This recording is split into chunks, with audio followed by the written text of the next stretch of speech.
Okay, so you've probably already seen this, but just when you thought that there was nothing else that could be said regarding Captain Marvel, the movie, USA Today, get some exclusive extended footage of this scene that's in the original movie.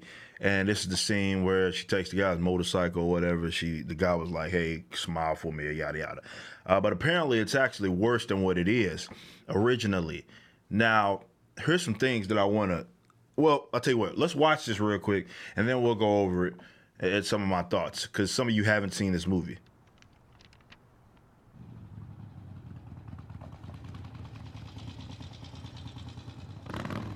Nice scuba suit. You need a ride, darling? How about a smile for me, huh? A smile? Yeah. I'm offering to help you. Least you could do is give me a smile.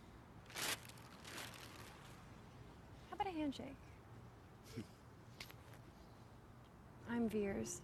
People call me the Don. Wow.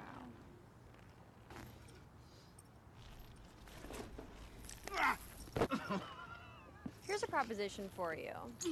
You're gonna give me your jacket, your helmet, and your motorcycle, and in return, I'm gonna let you keep your hand.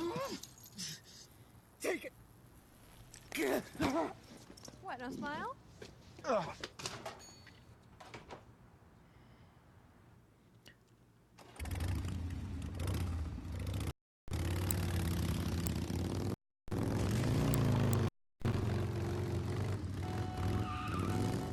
Jesus Christ, you can't drive. Nothing less. But okay, so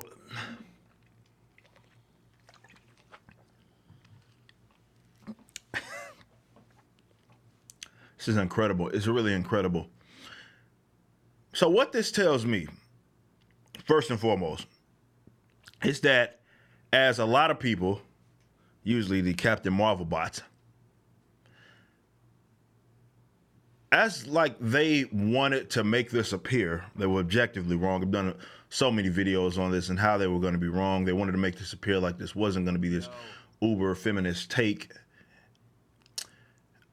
And though I've been brought up numerous scenes in this movie, the whole approach to where they, let's say, we briefly summarize this. She has all of these flashbacks, people telling her she can't do things because she's a woman. That's why they call it the cockpit joke. And then, at the end, that last little fight scene, they have just a girl by No Doubt playing. You have Marvel was sex changed to a female, like they couldn't have a white or lighter skinned Cree male looking or being her mentor or something like that. So Marvel was taken completely out of the picture, more so sex change from a male to a female. And then you had Monica Rambeau, or Maria Rambeau more specifically, as a single mother. The father was completely moved. So you had the male figures that should have been in this if you were going to put Monica Rambeau, though I thought Monica Rambeau had no business being in it because they infantilized her. She's looking up to Carol Danvers. Never happened in the comics, never should happen because she is the original character. Carol Danvers is not. She's just a copy of Marvel. While on the other hand, as I've said numerous times, Monica Rambeau is an original character. She was only Captain Marvel in name. Then the public gave her that name. She has no connection to Marvel, unlike Carol Danvers, who was just a female carbon copy of Marvel. So you had that whole element, and there's other bits within it, and you're like, damn, okay, this is weird. But and what this scene tells me, right, is that they had every intention on making it appear that way, even though the fans, well, the Marvel bots, and I think that a lot of the Captain Marvel bots, if you want to be completely honest, a lot of those guys existed out of reaction. Because it's funny. They existed out of reaction from the reactionary culture. So they were the counterculture to the counterculture, if that makes any sense. As in, you had people that were supporting this garbage simply because of people having all these bad negative things to say. Excuse me. Now, they had every intention on making that, and they tell me this by telling me that they have this exclusive scene. They give this exclusive scene. Now, this is you can take exclusive to mean whatever you want. But if you take exclusive to mean, because this is where a lot of us first saw this. If you take exclusive to mean, okay, Marvel gives the clip to USA Today, right? They give the clip to USA Today and they say, you know what? This is yours. You can show it to the people. This will be on our Blu-ray when it comes out or whatever. But you can show people this. They know that they have certain confines that they have to work within. This is just basic shit. Whether you deal with it in music, like if I give somebody the exclusive release, there's only certain things that they can say in regards to the actual like song, right? If I give Alternative Press the new premiere or something like that, they can say what they want maybe after the fact, but certainly on the exclusive release, there's things that they have to acknowledge, right? If I have an album or something coming out backwards, I have an album or something, they need to mention that. They can't say this, they can't say that. Again, save that for an opinion piece. This is the first exclusive, so it sounds like they maybe told them to say that, or USA Today was obvious like, hey, we'd like to have this approach. But I think it's the latter. Or excuse me, the former. The former is they know what this shit is, right? Hey, man, tell them we're taking on toxic masculinity. Which is the generic leftist term, right? It's the term that they just use to describe any man that has generally opinion that they disagree with. I've been called toxic masculine, or things that I've said has been toxic. Showing my toxic masculinity, right? That is a completely meaningless term in that regards. Well, I mean, unless you want to take it for what it actually means, and then I guess it's not meaningless. It just means that they are dipshits. They're letting you know they're giving themselves away when they start using terms like toxic masculinity. But all this does is validate what I've said specifically after the film, right? You know, I analyzed the film even after trying to give this shit a try. I analyzed the film after the fact, and I told y'all in my review, I told y'all in my videos when I was like, that you guys lied about what it would, you know, you were wrong about the character. Certainly when Endgame came out, the Captain Marvel bots, they were wrong about the character, talking about she was being set up to have her ass whooped at the beginning of the film by Thanos. That never happened. And all of that stuff. But it's kind of weird, man.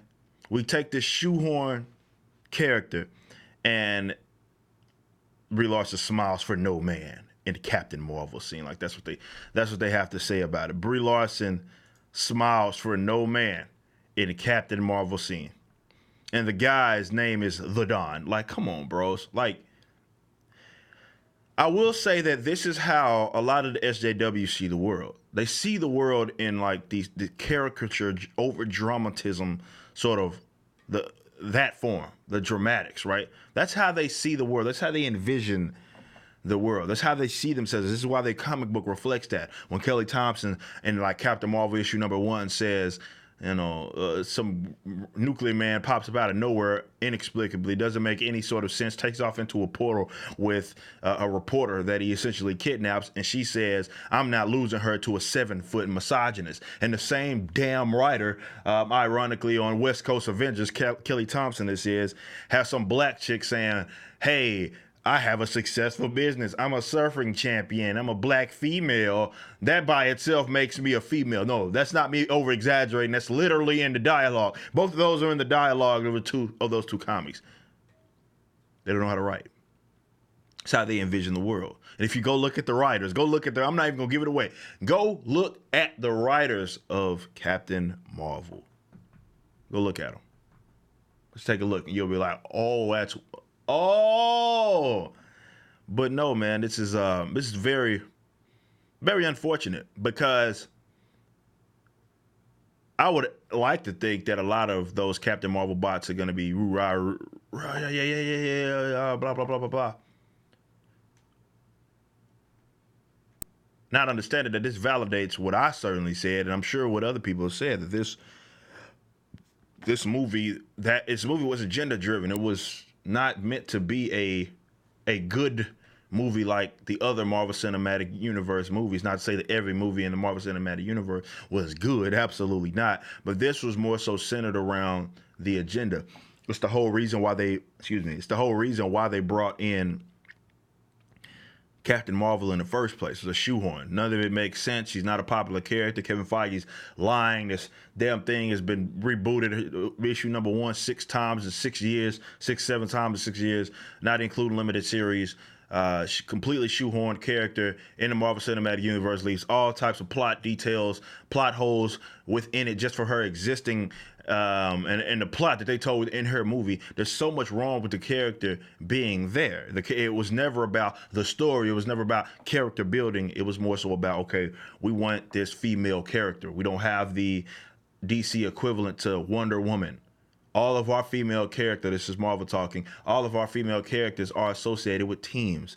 The popular ones, like the people that I got back there, for example, if you can give out my way, like Storm, they don't have, like, she's affiliated with the X-Men. These characters don't really stand on their own. Jean Greys of the world, the Rogues, a lot of these female characters, they don't stand. They're either based off like She-Hulk, they're based off other male characters, so they're tokenized versions of characters, or they're more so team affiliated. And unlike Wonder Woman, who yes she's with Justice League, she can stand on her own.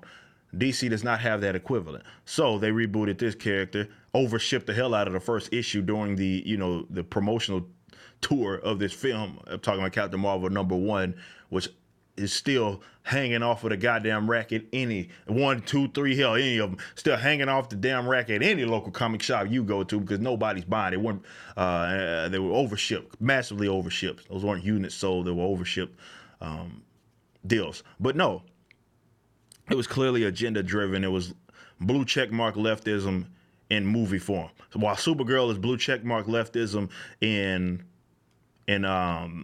show form, this is blue check mark leftism in movie form. And they validate it by giving USA Today this and letting them speak on it like this. And again, I'm honestly thinking that they encouraged them to say this.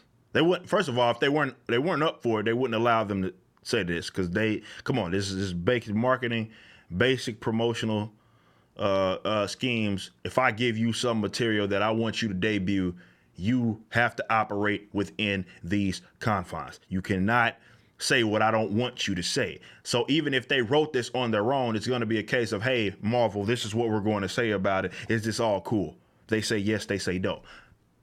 This movie had every intention of being that agenda-driven sort of movie, and they validate it with this sort of clip. That's just what it is.